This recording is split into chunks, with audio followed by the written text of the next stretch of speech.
Olá, eu sou Regina Augusto e esse é o Falas Women to Watch, um lugar de troca de ideias com mulheres poderosas e inspiradoras. Esse videocast é uma produção do MEI Mensagem e conta com o apoio da Almap BBDO, GNT, Itaú, NEL, Nestlé, TikTok, 13M e UOL. E nessa temporada a gente conta com a parceria luxuosa do Grupo Flow. E hoje a convidada é a Ana Laura Sivieri, diretora global de marketing e comunicação corporativa da Braskem. Ana é formada em administração e tem quase 3 décadas de experiência na área. Ela já passou por empresas do ramo bancário, design, marketing, mas se estabeleceu no setor petroquímico, onde atua há cerca de 20 anos. Ana, é um prazer te receber. Seja muito bem-vinda ao Falas Women to Watch. Regina, muito feliz com esse convite. É um prazer enorme estar aqui com você. A gente adora conversar, né? Conversar aqui com... É isso. Com mais gente junto vai ser ótimo. Vai ser ótimo. E a gente sempre começa essa conversa, Ana, falando um pouquinho... eu pergunto sempre para as minhas convidadas sobre o início, né, das trajetórias pessoais de cada uma, né? Como que era a Ana, menina, né? Onde você nasceu, como era a sua família, enfim, conta pra gente um pouquinho como era a menina que se tornou essa mulher tão interessante. É uma história boa e é tão bom, né, lembrar essa história. Eu sou mineira, sou de Uberaba, sou caçula de uma família de 5 filhos. Eu sou a caçula de 38 netos, por parte de pai. Uau! Então, uma família grande, bem mineira, bem tradicional. Minha mãe era gaúcha, mas meu pai mineiro. E aquela coisa bem do acolhimento, né? Da família, todo mundo sempre juntos, todo mundo em volta da mesa. E eu cresci nesse ambiente. E eu sempre gostei de saber o que estava acontecendo no mundo. Eu tinha uma coisa assim, sabe? Com 13 anos, eu falei para o meu pai que eu queria vir fazer faculdade de São Paulo.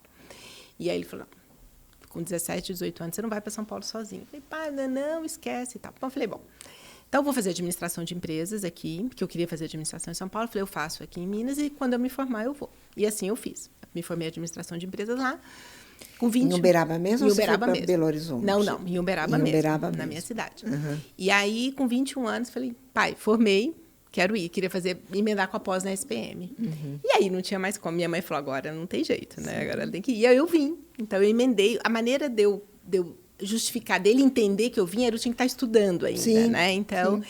E eu queria, obviamente, fazer a pós, já sabia que eu queria marketing. Então eu emendei com a pós na SPM. E foi engraçado. Meu primeiro dia de aula na SPM, para mim, foi muito icônico, porque eram todos os colegas já com um grau de conhecimento. Na época, a Parmalat era tinha o gerente da Parmalat, o gerente da IBM e tal. E eu não tinha feito nada. Eu tinha feito um estágio ali super, né, simples. Então, quando começou a apresentar cada um e falar empresas, eu falei, então, acabei de chegar do interior, eu não tinha muito o que compartilhar. Mas o legal é que 2 anos depois, quando a SPM acabou, eu já estava no meu primeiro emprego, que foi no Banco Real, no cartão de crédito, já estava na parte de retenção de cartão de crédito, e tinha gente vinha me pedindo emprego. Olha, então, que assim, legal. sabe, isso para mim foi uma coisa que foi muito rápido. Então, a minha primeira passagem foi no Banco Real, e aí eu fui para o mercado petroquímico. Logo depois. E comecei numa empresa... O mercado petroquímico passou por uma série de fusões ao longo do ano. Ele teve uma consolidação da petroquímica no Brasil muito grande, né? E eu passei por toda essa consolidação. Então, eu fiquei 4 anos lá, depois eu pedi demissão. Eu saí, fui para o mercado de telecom. E aí, depois fui para a agência de design, como você disse, agência de marketing internacional.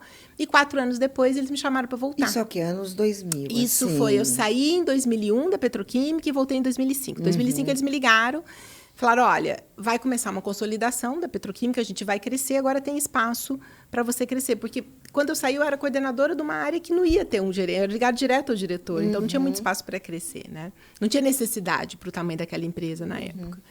E aí, em 2005, começou não, de 2005 a 2010 foi que ocorreu a consolidação da petroquímica. Então, foram 5 fusões. Então, eu voltei, teve logo uma fusão. Então, eu passei por 5 fusões em 4 anos e meio. Até virar a Braskem, que é hoje. Então, a Braskem é o resultado da fusão de 15 empresas. Então, elas foram... É todo um movimento, né, do setor petroquímico para competir com as grandes empresas petroquímicas internacionais, que hoje são grandes conglomerados. Então, o Brasil tinha empresas muito pulverizadas. Elas não teriam força para competir sozinhas. Precisava de uma ou duas grandes empresas, né? E acabou se formando a Braskem. Então, desde 2010, eu estou como Braskem, mas tem essa trajetória. E lá a gente conta todos os anos, desde a primeira empresa que você trabalhou. Então, eu brinco que brutos são 27 anos, líquidos são 23, porque eu fiquei esses 4 anos fora. E eu me apaixonei pela petroquímica. Na verdade, eu me apaixonei pelo B2B. Né? Eu acho o B2B isso que fascinante. eu tenho uma pergunta aqui sobre B2B, que é um desafio, né? Eu já vou, então, emendar isso. Eu fiz também pós na ESPM em marketing, né? Minha formação é de jornalismo. E aí é interessante você falar isso, porque o meu trabalho de conclusão da pós era numa área da Dupont, que era numa área de agro da Dupont. E é muito interessante o B2B, né? Foi a primeira vez que eu, a fundo, fiz ali um mergulho nisso. Agora, é muito interessante você falar dessa sua trajetória e você entrar nessa área, porque não é, quando você está cursando a faculdade, você entrou muito jovem, digamos que não tem aquela sedução de bens de consumo. Não né? É a primeira escolha natural, né, dos profissionais. E você, desde cedo, e você se identificou com essa área. Exatamente. Né? Como que foi? O que te chamou a atenção nisso? Na verdade, eu ia para a petroquímica, foi um professor da SPM que comentou comigo. Olha, tem ali umas vagas. Então, eu comentei com ele que estava no banco, mas estava pensando em fazer um movimento. Ele falou, e eu vi uma vaga na petroquímica e fui. O que eu me apaixonei é pelo fato de você estar presente em todos os setores. Então, assim, a Braskem fabrica químicos básicos e resinas plásticas. Então, você tem um olhar e uma estratégia para cada segmento. Então, a gente está na construção civil, você está na agricultura, você está nas embalagens, você está na automobilística, você está no agro. Hoje, na aplicação de plástico na agricultura é enorme. Então, essa diversidade de possibilidades de você estar presente na vida das pessoas. E eu sempre trabalhei, né, nesses 23 anos, na área de marketing ou de comunicação. Sempre numa dessas duas áreas na empresa. E há 5 anos teve um movimento, uma nova organização dentro da empresa. A gente redefiniu a maneira que a empresa atua no mercado. Antes era por produto, agora é por setor e tal. E dessa reorganização, eles resolveram juntar as duas áreas de marketing e comunicação. Então, hoje, a área, todas as atividades de marketing, todas as atividades de comunicação da Braskem, globalmente, estão numa única área e me convidaram para liderar. Falei que foi um presente, porque as duas áreas que eu sempre atuei na vida e que eu gosto muito, juntas, podendo ter um olhar 360. Então, quando você está dentro de uma empresa que está presente em todos os segmentos, que você tem a possibilidade de trabalhar todas as matérias do marketing, todas as matérias de comunicação de uma forma integrada, é delicioso, né? Porque tudo te interessa. Sim. Eu leio o jornal, todas as matérias do jornal me interessam, porque todos os segmentos interessam, né? E trabalhar com B2B é trabalhar não com ponta de gôndola, é trabalhar com gestão de reputação. Então, assim, por que se faz comunicação e marketing no B2B? Para você ter uma gestão de comunicação, para você construir, a gente fala sempre, né, o colchão, a proximidade, o benefício da dúvida, você mostrar quem você é. Porque a pessoa não consome o seu produto. Né? Você não vai no supermercado comprar um produto da Braskem. Mas ela está presente em diversos produtos. Então, você está longe do consumidor final.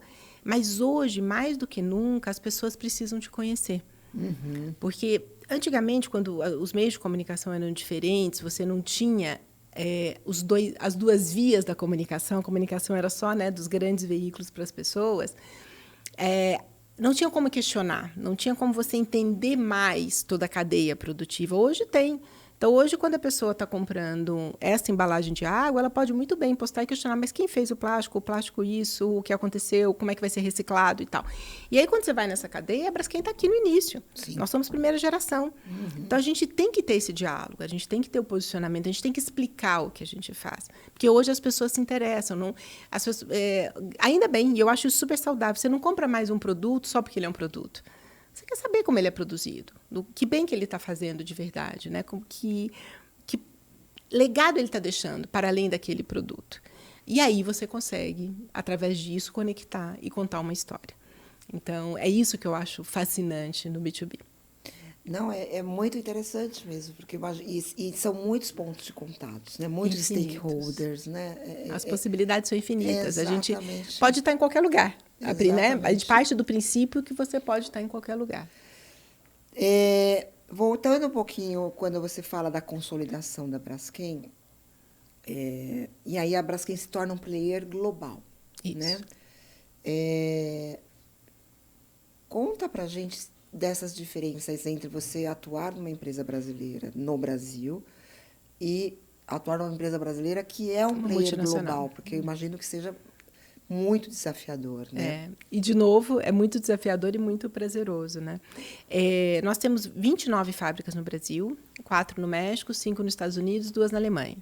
E escritórios espalhados. A gente exporta para mais de 100 países, né? A gente tem escritório na Ásia também, em alguns lugares da América do Sul. Então, você tem que olhar, né, o mundo inteiro. Como é que você atua nesse olhar. Nós somos a matriz aqui no Brasil. Então, todas as diretrizes saem daqui, todas as políticas, a diretriz, e os países seguem, até porque a nossa participação no Brasil é muito mais relevante do que nos outros países, né? Você vê pelo número de fábricas e pelo nosso histórico aqui. Então, eu tenho o time core aqui no Brasil, uma grande parte da equipe está aqui, e eu tenho times menores nos outros países que têm um dotted report para o meu time aqui. Então, eles alinham. Não faz sentido ter equipes enormes nos outros países, eles bebem da fonte aqui do Brasil. Diretrizes, políticas, orientações, campanhas globais, os canais, tanto os internos, né, os canais internos quanto externos, todos são determinados por aqui. Isso é um desafio enorme, porque você precisa desenvolver isso tudo, né? O guide, quem dá é você, né? Nasce daqui. Por um outro lado, é um exercício muito gostoso de se fazer. Sim. Então, a equipe de planejamento, de marketing está aqui, a equipe de BI, de Business Intelligence está aqui, a equipe de branding, que cuida, a gente tem um brand center global, onde você tem ali todos, não só o básico do logotipo e tudo, mas todas as imagens, todo o tom de voz, como a gente fala dos principais assuntos, tanto as pessoas de dentro da empresa quanto os fornecedores podem acessar. Porque a nossa preocupação é ser a Braskem, a Braskem em qualquer lugar, respeitando a regionalidade de cada lugar. E isso é o maior desafio.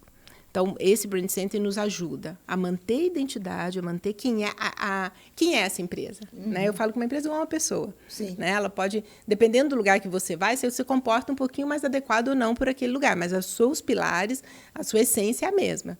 Então, qual é essa essência dessa marca e como é que ela se adequa às diferentes regiões que ela está? E não é só país, até no Brasil. A gente tem os polos petroquímicos espalhados pelo Brasil. Então, a gente tem no Nordeste, tem no Sul, tem no Sudeste. E varia. O jeito de falar, o tipo de projeto, o tipo de percepção sobre a relevância da empresa. Então, ter essa sensibilidade de adequação para cada região e para cada país. Quando você é a matriz, você tem muito mais controle disso. E você tem uma profundidade muito maior e uma responsabilidade no que você está entregando. Então, eu acho incrível ser uma multinacional onde a matriz... E um orgulho, né, para o país de você. Há 3 semanas, a gente inaugurou um laboratório de biotecnologia em Boston. Nós temos vários laboratórios de inovação, né, desenvolvimento, temos no sul do país, temos um de biotecnologia em Campinas e outros espalhados. E esse de Boston, especificamente, é para estudar fontes bios.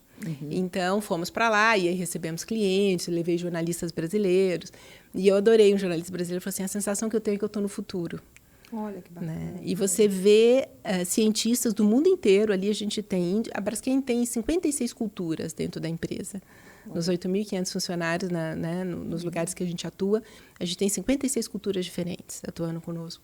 Então, lá no laboratório, a gente viu claramente, tem indiano, tem asiáticos no geral, europeus, americanos, brasileiros, todos ali contribuindo junto e conectados com os outros laboratórios. Então, ali eles estão fazendo inovação para a Braskem, ali ou em Campinas, ou no Rio Grande do Sul, ou na Europa, e aí ver essa conexão global e o desenvolvimento inovador na parte de biotecnologia, que é uma das grandes apostas. Você viu a M-Web esse ano, no South by South, falou do, né, Super Cycle, Super Cycle Tech, né, que é a biotecnologia conectividade das coisas e a inteligência artificial. Exatamente. Da biotecnologia, a gente sabe que biotecnologia é um caminho do futuro e a gente investe muito nisso. Então, o orgulho de uma empresa brasileira está ali em Boston. Por que está ali? Porque está perto de Harvard, está perto do MIT, está perto das grandes universidades. Para você desenvolver inovações que podem impactar muito positivamente a vida das pessoas. E falando desse impacto na vida das pessoas, vocês acabam também tendo que atuar numa área muito crítica, né? Sim.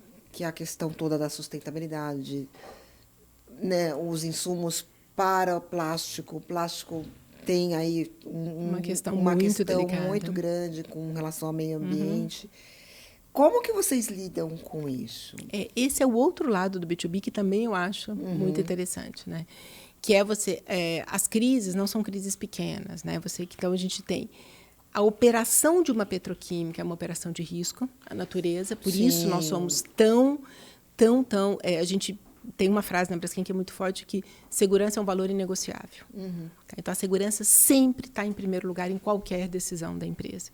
Porque é uma empresa, uma atuação de alto risco, né? Operação de alto risco. Então, a gente tem uma questão de segurança muito forte. A gente produz um produto que, por uma questão de percepção, e aí a gente pode ficar horas falando sobre isso, foi colocado como vilão do meio ambiente. Né? E a gente tem um olhar diferente para essa questão do plástico. Né? Não é o produto em si, inerte, que é um vilão. É a maneira que você utiliza ele. Como tudo na vida, se você utilizar de forma errada, ele vai ser ruim ao invés de ser bom. Né? O plástico é um produto desenvolvido no laboratório, não há muitos anos, na década de 30, 40, por aí, para ser leve, para ser durável, para ser barato, para ser maleável. Esses atributos dele, para durar muito. Então, os atributos que foram feitos para ele ser um material que atendesse a essas necessidades, não bem utilizado, ele se torna um problema. Mas o plástico dura muito tempo degenerar. Sim, porque ele não é para ser feito para ser jogado no meio ambiente, ele é para ser reciclado. Ele consegue ser, todo o plástico pode ser reciclado. Obviamente, aí você tem algumas limitações, você coloca multicamada, aí você tem uma série de variedades, mas, por princípio, todos os plásticos podem ser reciclados. Eles não deveriam ser consumidos e descartados da forma, vou colocar uma palavra irresponsável, né? De uma forma tão rápida, né? Sem um cuidado certo. Por isso, a gente atua toda a nossa comunicação junto à sociedade. A gente tem um mapa de stakeholders, que a gente determinou o cenário, o papel da Braskem e quais as respostas que a gente quer construir com cada stakeholder. E junto à sociedade, o que a gente quer construir não é marca Braskem, awareness de marca. Porque saber onde a Braskem está presente na sua vida, tá bom, ela está presente aqui, mas isso eu não vou comprar essa garrafa porque o plástico é da Braskem. O que a gente quer construir com a sociedade o plástico é importante na minha vida e eu tenho uma função fundamental no ciclo de vida do plástico, que é o consumo consciente e o descarte correto. Se todo mundo consumir da forma consciente, eu realmente preciso consumir isso, e se eu preciso, que forma que eu vou descartar, eu vou garantir que ele seja reciclado, o impacto que a gente teria seria infinitamente menor. Isso a gente está falando do plástico de consumo rápido, né? Que é o grande, que acaba gerando esses resíduos que vão parar onde não deveriam estar. Que é o que impacta o cidadão de fato. Comum, né? Exatamente. O plástico de uso longo, o que está no carro, o que está na construção civil, ele é indiscutível, né? Na saúde, né? Por exemplo, você vai no hospital hoje, o número de doenças que são evitadas porque o plástico é inerte, porque ele não troca, por isso ele pode ser colocado dentro do corpo humano, por isso que ele embala medicamento, embala alimento, assim por diante.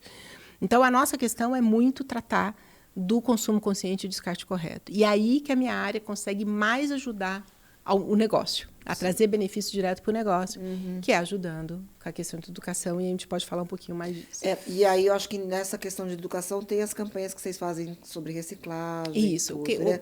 Fala um pouquinho sobre por que surgiu essa estratégia? A gente produz uma resina feita de plástico reciclado, que se chama Winew. Nós temos uma resina feita de cana-de-açúcar, que é a bio-based, que a gente fala, que é o I'm Green, que ele é feito ele é 100% renovável, que é uma fonte, né? Ele não vem do petróleo, ele vem da cana. Então, a gente faz o etanol e produz o polietileno da cana. E nós temos uma outra resina que se chama Winew, que é feita do plástico reciclado, do plástico pós-consumo.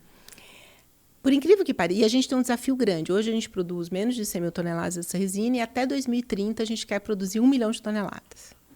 E por incrível que pareça, um dos desafios que a gente tem para produzir mais essa resina é ter acesso a um lixo de qualidade.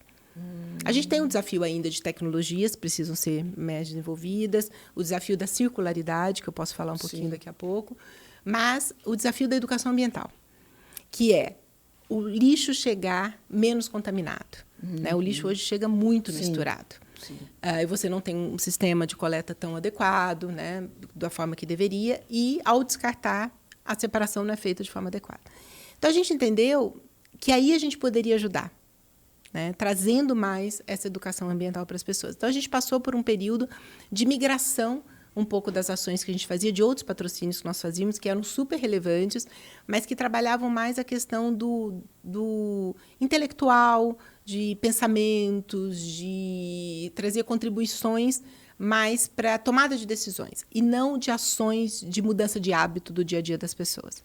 E aí nós migramos e fomos estudar aonde a gente poderia conversar com as pessoas, que elas estivessem abertas a falar sobre isso. Porque também é chato, né? A gente chegar para você e falar assim, consome direito, descarta correto. Parece que eu estou te dando... narrativa, parece que eu estou quase que passando o problema para você. E não é isso. Sim. É que para a economia circular realmente acontecer, você precisa ter o poder privado consumindo de forma sustentável, você precisa ter as pessoas comprando de forma consciente, descartando correto, você precisa ter o poder público coletando corretamente esse resíduo e depois destinando para reciclagem, onde a iniciativa privada pode entrar de novo e impulsionar essa reciclagem. Esses 3 atores precisam existir. Sim. Se um deles não existir, a economia circular não acontece. Então, a gente foi estudar onde a gente poderia estabelecer esse diálogo e a gente viu que, em momentos de lazer, as pessoas estão muito mais abertas a isso, a viver essas experiências. E a gente chegou em parques, praias e eventos musicais. Então, por isso começou há 5 anos. A gente começou a fazer essa análise da migração há 5 anos e a gente começou a atuar, de fato, há 3 anos e pouco, 3 anos e meio. Então, o que a gente fez? A gente, hoje, todo o resíduo do Parque do Ibirapuera é coletado e destinado corretamente pela Braskem. Se você reparar, as 500 lixeiras que tem no Parque do Ibirapuera são nossas, estão com a nossa marca. E a gente tem ali uma central de triagem que faz a primeira separação. E quando eu falo todo resíduo, é o coco, o galho, o resíduo orgânico, tudo. A gente separa, exatamente, a gente separa em contêineres e manda cada um para o seu destino correto para ter a reciclagem, a destinação, a compostagem, o que for. Então, no Parque do Ibirapuera, a gente já faz isso há 2 anos e meio. A gente acelerou, eles tinham como objetivo, no final desse ano, ser aterro zero, e eles atingiram essa meta há 1 ano. Olha, 1 ano e meio antes da meta, eles atingiram o aterro zero com essa operação nossa lá. E nos eventos musicais, que a gente está presente há mais de 3 anos, então a gente já fez 2 Lolas, a gente já fez 2 Rock in Rios, agora foi o segundo, Detal, que é... a gente incentiva as pessoas a descartar corretamente o resíduo plástico e, ao descartar correto, ela ganha pontos e esses pontos somados troca por brindes feitos de plástico ou até ingressos para o dia seguinte, para mostrar o que a gente quer desenvolver na cabeça da pessoa. Ao descartar corretamente o plástico, ele volta para mim como benefício. E é isso que acontece na nossa vida mesmo. Se eu descartar corretamente, ele vai ser processado, reciclado e vai voltar para mim como benefício. E é essa dinâmica que a gente quer colocar. Desde o Detal, o ano passado, a gente conseguiu evoluir para o copo retornável também. Antes, quando o copo era descartado, a gente fazia parceria com a Heineken, com a Coca e com a Natura. Então, por exemplo, no último Rock in Rio, a gente pegou todos os copos da Heineken e da Coca, reciclou, fez a nossa resina, o vinil, destinamos para a Natura fez a tampinha do caiaque com a resina, reciclada, coletada no Rock in Rio. Agora que os copos são retornáveis, obviamente o número de resíduos diminuiu. Ainda existe. Agora, no Rock in Rio, a gente coletou 92 mil itens de resíduos plásticos nos nossos pontos de coleta. Menor do que na edição anterior, porque não tinha os copos, mas ainda muito significativo. E a gente incentiva que a pessoa fique mais tempo com o copo retornável, né? Utilize o copo. Então, a gente dá aquele tirante, aquela cordinha, que ele pode pendurar o copo. A gente distribui livremente esse tirante, sem nenhum custo. Além disso, ele pode, no nosso stand, responder um quiz de perguntas sobre economia circular e desenvolvimento sustentável, girar uma roleta e ganhar os brindes também de plástico, caixinhas de som, máquina fotográfica, ingresso, uma série de coisas feitas de plástico reciclado ou de plásticos normal. E nos pontos de coleta ele descarta os resíduos e ganha também. Então, a gente teve uma atuação agora super feliz.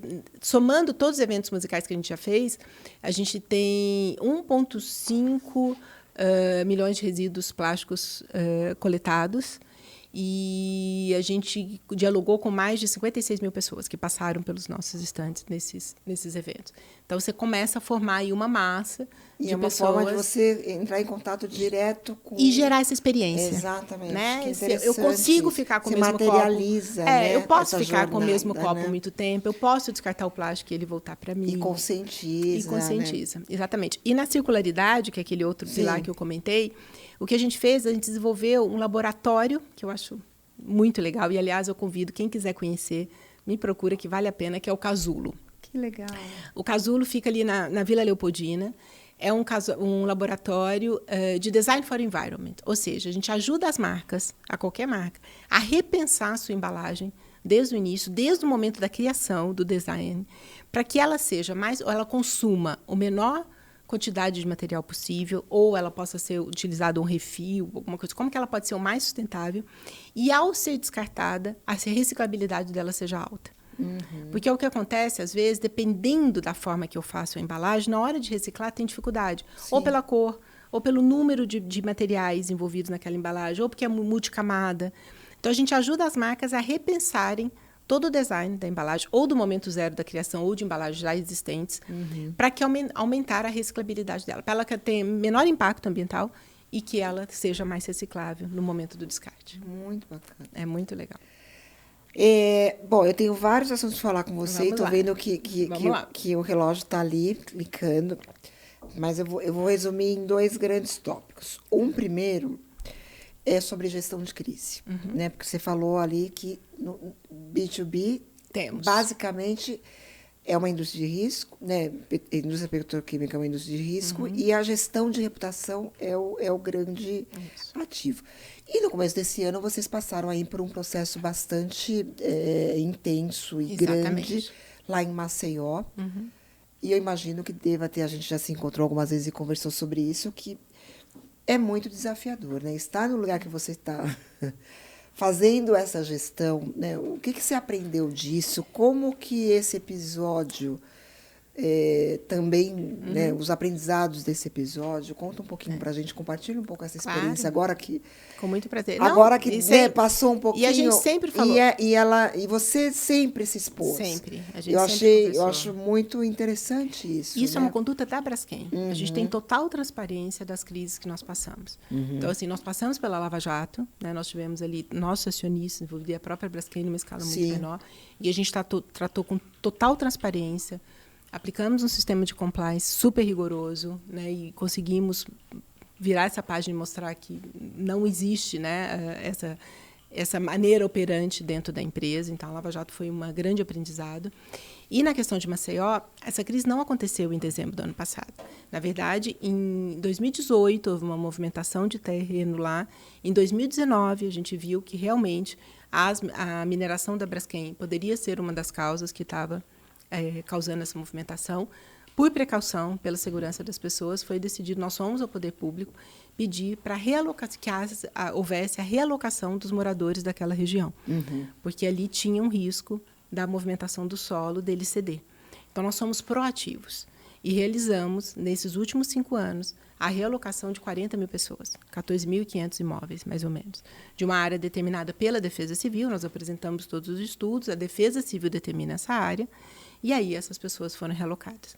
O que aconteceu em dezembro é que uma das cavidades se movimentou, né? Porque são 30 e poucas cavidades lá da mineração de sal. Eu não vou entrar em detalhes, porque é muito técnico, mas uma das cavidades se movimentou.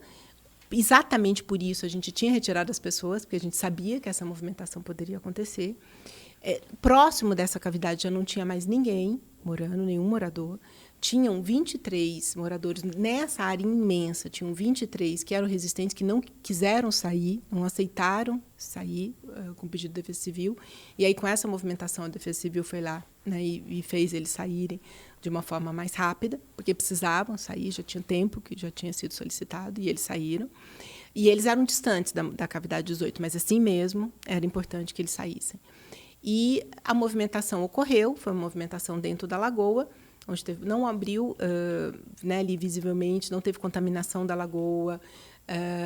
Se você olhar hoje, né, antes de dezembro e agora, o quadro é praticamente o mesmo. Mas a questão foi, nacionalmente, esse assunto veio à tona. Ele já existia, já tinha tido uma cobertura, algumas, né, reportagens, matérias sobre isso. Localmente, nós estamos em todas as mídias, desde 2019, constantemente, todos os jornais, todas as TVs, todos os rádios e sites de notícia, explicando para as pessoas, né, quem tinha direito a participar do programa de compensação financeira, como ele fazia para entrar no programa, qual era o passo a passo, explicando as obras que a gente está fazendo na região, porque você retira as pessoas e depois você tem que fazer um trabalho de compensação, mitigação e reparação daquela área que ficou desocupada. Então, a gente tem um canal de comunicação que chamava Braskem Explique, agora chama Compromissos Braskem, que já é essa visão de futuro das obras que a gente está fazendo.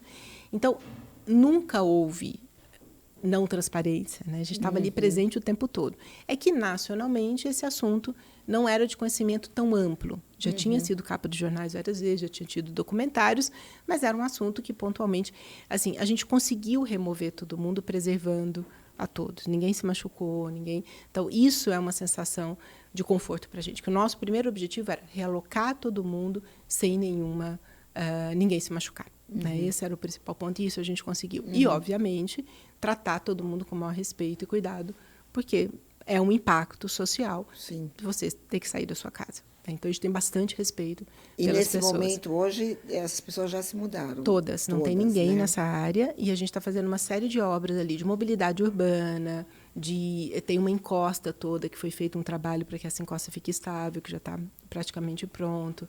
E aí tem um trabalho longo. Nós estamos preenchendo... Paramos de minerar o sal desde 2019 lá, e a gente está preenchendo as cavidades que são necessárias ser preenchidas com areia para trazer estabilidade para aquele solo. E o preenchimento é uma coisa demorada, você faz uma de cada vez e tal. Então, é um percurso longo. Então, não é que aconteceu em dezembro. É uma coisa que já acontecia há 5 anos. Claro. Em dezembro se tornou essa notoriedade. E aí, agora, né, olhando um pouco para o lado, como responsável pela área de marketing e comunicação, atuei de frente, trazendo isso, tentando explicar para as pessoas, não de uma maneira reativa, e sim de uma maneira explicativa, como lista de serviços prestados mesmo, tudo que a gente está fazendo lá, com maior responsabilidade preventivamente, antes que alguma coisa de fato acontecesse. Então, isso é muito importante deixar claro. Muito bom. E o outro ponto que eu queria falar com você é, eu imagino que o setor petroquímico seja um setor muito masculino. Sim. Né?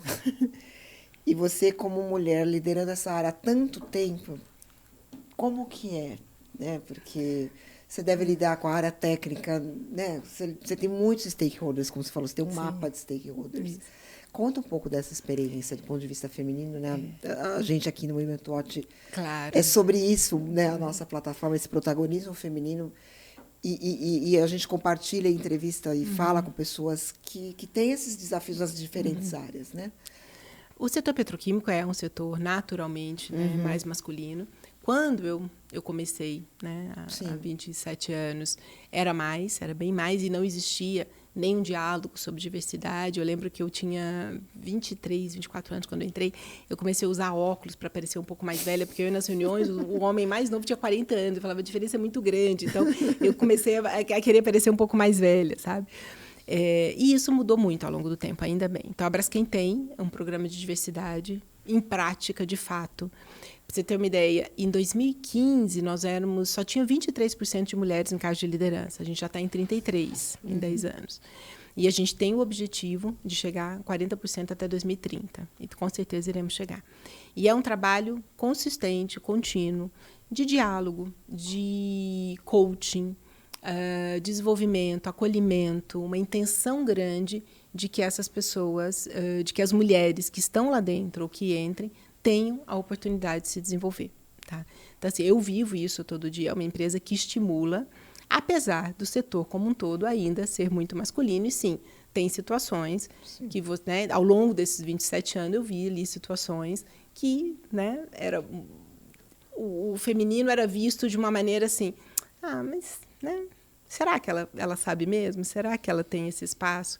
Mas isso tem ficado cada vez num passado mais distante, o que é muito bom. Então, você vê hoje um respeito e uma atuação muito mais consistente e condizente com o que a gente entende, que a gente quer gerar para a sociedade. Tem uma coisa na Braskem que eu gosto muito, que é assim, A gente sabe que a sociedade precisa fazer mudanças significativas. Se as empresas não acompanharem, essas mudanças não poderão ocorrer, porque onde as pessoas vão trabalhar? É isso. Então, a gente tem grupos de afinidades de diversas frentes, né, de raça, gênero, orientação sexual, portadores de deficiência, vários grupos, para fazer com que ajudar a sociedade a fazer esse movimento. Ter um ambiente acolhedor que impulsione. Então, assim, quando começou lá atrás, nem era, né, nem sei se é obrigação de lei ou não, mas já tem tanto tempo, a nossa licença maternidade são de 6 meses. Em todos os lugares tem a sala de amamentação. Quando a gente começou a fazer esse movimento, nas fábricas, os banheiros femininos eram distantes da área de operação. Porque não tinha operadora mulher. Não tinha homem, só tinha homem, então, assim, não tinha mulher. Não né? adianta ficar apontar e falar, não tem. Vamos corrigir. Então, foram construídos banheiros. O uniforme da fábrica não tinha uniforme para grávida, ou os uniformes eram muito masculinos, foram feitos uniformes mais femininos. São algumas coisas são detalhes, outras são essenciais, mas que mostram que nós somos bem-vindas. Não, Mostra que e essas mudanças só acontecem quando tem mulheres em posições de comando para olhar isso. E que percebe. Porque você, às vezes, nem percebe. Exatamente. Né? É uma evolução, é uma construção. Ainda estamos longe do modelo ideal. Né? Mas eu tenho visto passos muito significativos. E eu tenho esperança de que um dia isso não seja mais assunto. Eu falo assim, quando isso vai... Já me perguntaram assim, mas quando você acha que vai estar, né? Qual é o número que chega? Eu falei, não é uma questão de número. Não, é quando isso não ser mais assunto, não for mais assunto. Por exemplo, mulher poder trabalhar ou não. Já foi um assunto lá atrás. Hoje em dia, não se questiona. Né? Lembra, então, assim, poder segurança. votar. Mulher poder votar ou não. Uma coisa que não se questiona. Então, a gente vai ter atingido um objetivo. A sociedade, não estou dizendo nós mulheres, acho que a sociedade vai ter atingido o patamar que a gente entende como o ideal ou o correto, quando isso não for mais uma discussão. Quando as empresas não precisarem ter mais meta. Sim. Né? Eu também acho. Tomara que seja... Mas para que isso aconteça, a gente precisa construir, precisa ter meta, precisa ter disciplina e precisa falar sobre isso. Né? Exatamente. Bom, o papo está maravilhoso, mas a gente tem que se encaminhar para o final. Aí eu queria, antes de encerrar, perguntar para você se você pode compartilhar algum plano futuro seu, pessoal e profissional. Assim, como que você está olhando aí o que vem pela frente? Como eu disse, né, há 5 anos eu recebi esse, que eu chamo desse presente de poder atuar com marketing e comunicação. Então, assim, que são as 2 áreas que eu tenho a vida inteira, né? E eu gosto muito. Então, ter como desafio a gestão de reputação de uma empresa petroquímica, que a gente acabou de falar aqui, que não é simples e sempre vai ser animado. Eu sempre brinco, gente, aqui vai ser sempre animado. Você não vai morrer de tédio. Não, nunca, nunca. Então, não fala assim, nossa, mas você está 23 anos na empresa. Fala, olha, você não sabe como as coisas mudam aqui. De 5 empresas diferentes, com desafios diferentes e tal. Então, essas mudanças virão. E eu olho para o futuro, assim, não só desenvolvendo... Essa questão do plástico, para mim, é uma questão muito pessoal minha, que eu adoraria que as pessoas conseguissem olhar para ele de uma outra forma, a utilizá-lo de uma outra forma. Se eu conseguir construir 1% dessa percepção, né, que já é muito uma gota, é um dos objetivos que eu tenho muito grande. Eu vejo muito hoje, faço parte de vários grupos de mulheres como você, a questão da gente atuar como conselho. E não estou falando de conselho, né, em conselhos, as mulheres atuarem no conselho porque é um pós-carreira. Não é por isso, só por isso. É porque eu acho que a gente consegue trazer um olhar diferente. Né? Por exemplo, a minha atividade na empresa é de algo intangível. Eu não venho de uma formação financeira, né, uma operacional. Então, trazer o olhar do intangível para as empresas e um olhar feminino, eu acredito que é uma tendência muito grande, que várias mulheres serão provocadas a isso, que a gente consegue equilibrar. Né? Hoje, você vê muitas crises sendo geradas não por um fato físico real, mas por percepções intangíveis.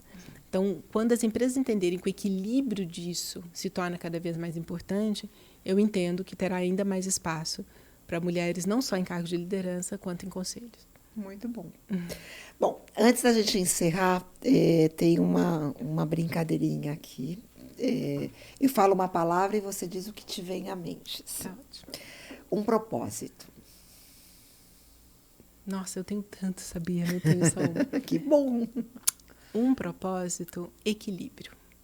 Equilíbrio de vida, equilíbrio de corpo, de mente. Eu sempre falo que a palavra minha é ter equilíbrio. em tudo. Você não é libriana, não, né? Não, eu sou escorpiana. Você é escorpiana, bem quase. Um pouquinho mais intensa que a libriana. Um acerto. Ter vindo para São Paulo.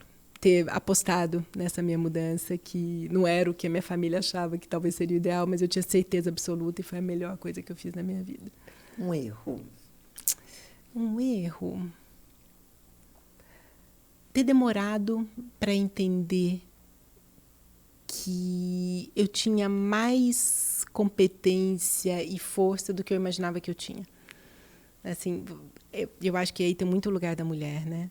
A síndrome da impostora. Você achava assim, mas será mesmo? Eu, que saí lá do interior, eu estou aqui. E uma autocrítica muito Exatamente. Aí eu olho hoje e falo, rígida, mesmo, eu já conseguia. Isso. Por que eu não acreditava? Então, e aí isso é um dos compromissos que eu tenho com a média liderança, com as mulheres. Eu tenho uma equipe de mulheres muito incrível, que a gente se chama de deusas. Elas são incríveis e ali estão bem na média liderança. E eu dialogo muito com elas e com outras pessoas da Braskem. Também tem um projeto na Braskem que uma colega minha puxou, que é Lugar de Mulher é na Braskem. Que legal. E a gente tem uns talks, outro dia eu tive uns talks com ela, e falando disso, gente, acreditem nessa média liderança, não deixa essa síndrome da impostora. A gente tem mais competência do que a gente imagina que tem. Sim. Né? A gente trabalha numa empresa muito grande, que nos exige bastante, que tem uma visão de mundo imensa. Então, assim, o que a gente aprende aqui, o que a gente consegue entregar é muito maior do que a gente imagina de verdade. Você está tanto tempo ali que você nem... Outro dia eu fui almoçar com uma amiga que saiu da Braskem há alguns anos, ela falou assim, a gente tem um poder muito maior do que a gente imagina, quando a gente olha para fora. Então, um erro é isso, talvez... essa consciência demorou, essa consciência. Né? E é importante para os pais falarem isso para os filhos. Sim. Na nossa infância, eu, pelo menos, não recebia essa informação tão direta de que a gente tinha tanta força quanto a gente tem. Uhum. Então, as pessoas acreditarem que a força está ali com elas, que a competência é muito maior do que o que a gente acha que é. Muito bacana. Uma paixão. Uma paixão.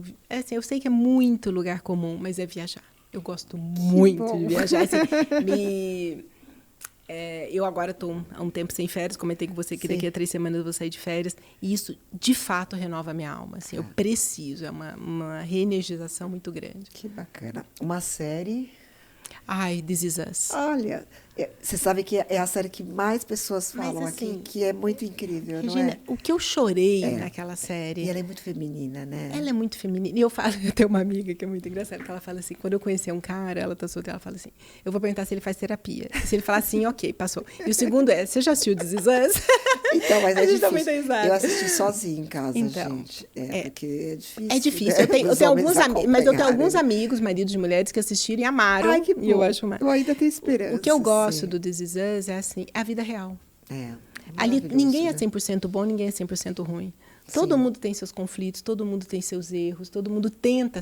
Todas as pessoas, eles são do bem, Sim. mas erram Mas muito. erram muito, como é a exatamente. nossa vida. É isso Né? mesmo. Então, você vê ali que é uma família que se ama, que tem vários conflitos, e aí o fato deles trazerem o passado da pessoa, Não, o é futuro, incrível, reflexo, né? é extremamente bem escrita, né? E é de uma profundidade e nos liberta de muita coisa. Sim. Porque a gente vê que é isso. É. Né? Não é uma má intenção, né? Mas às vezes você erra porque você erra Porque você é pela humano, história da sua vida, ou você é pelo que humano, você né? recebeu, né?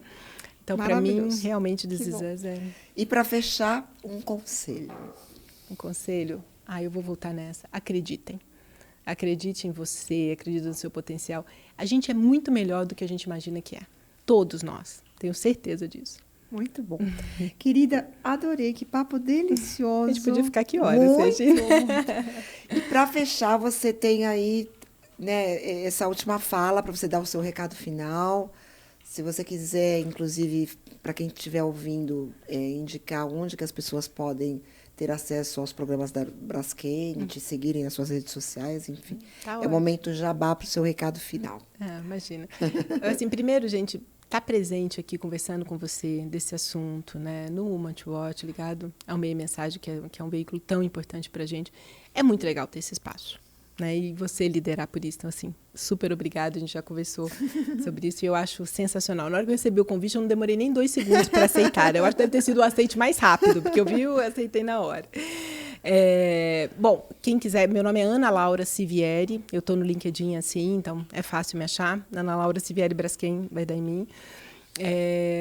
compartilhe, troco ideia, me manda mensagem por lá, alguma coisa que eu falei aqui que queira aprofundar, o que queira conversar, o que tem interesse, né, principalmente nesse lado, né, do B2B não ser tão sexy. Sim. Então, quem tá estudando marketing, quiser entender um pouco melhor por que eu me apaixonei por algo que a maioria não entende como uma paixão, né?